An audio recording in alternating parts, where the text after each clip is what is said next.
how I reverse sear a tomahawk perfectly.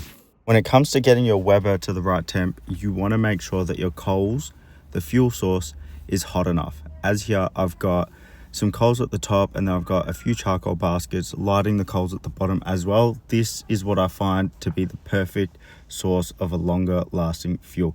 If you have any other tips, leave them in the comments below because I am new and I like learning how to grill properly. As you can see here, I'm more going for a charcoal chicken style with my coals. So it's half are white, half aren't as white. So they'll eventually all light up really well. Here's another close-up of the pit. I was reaching to see how hot they actually were. They are lighting up nice and evenly and well.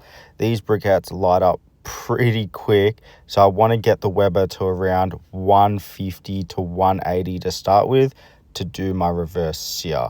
So here's my tomahawk. It cost me around, well, there was two. So one costs around $50 odd. It'll feed the whole family. Nice, easy, simple. I'm starting to reverse sear it. Got my Inkbird thermometer on.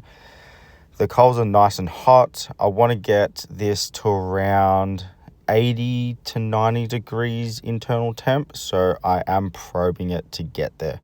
So here's the Inkbird setup in action with the internal temp. Like I was saying, I want it to reach about 80 degrees-ish. Every time I do open the lid, it does lose temp, as you just saw. So here it is, within about half an hour's worth, I've still gotten it to around 13 degrees.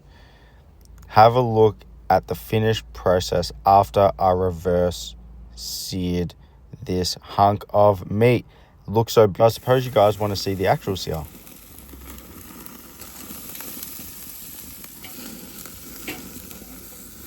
Now, don't be scared of the fire. That will happen because the fat will start dripping onto the coals. That's what we want for the char to actually happen. You want that nice smoky char flavor. And I feel like with the lid closed, reverse searing it, you'll get it, but you'll actually get the outside charred on top of the coals where you'll find the most caramelization and flavor. I am using a chef's technique. I wouldn't say it's the most accurate, but because I've already gotten it to temp, I'm just finishing it off here. So I'm making sure it stays at that temp. So the final end product here, I did rest it. I did put a little knob of butter on there, but you don't have to. It still has enough flavor. I did get some nice char here. Although I was a chef and I have worked in kitchens before, this is actually my first time cutting through a tomahawk. I've never ordered one from a restaurant because they've always been too expensive, but this one cost me $50 per tomahawk. So I'm slicing it through. Don't know where to slice it from, don't know how to slice it. I just thought portion it as evenly as I could with the cap already intact on the pieces, and have a look at how gorgeous this is. Perfectly just the way we like it. And here's the final product, portioned out, ready to eat. We dug into it, fed me, the wife, my 3 kids for $50 and some sides. Try it out, you won't be disappointed, I promise.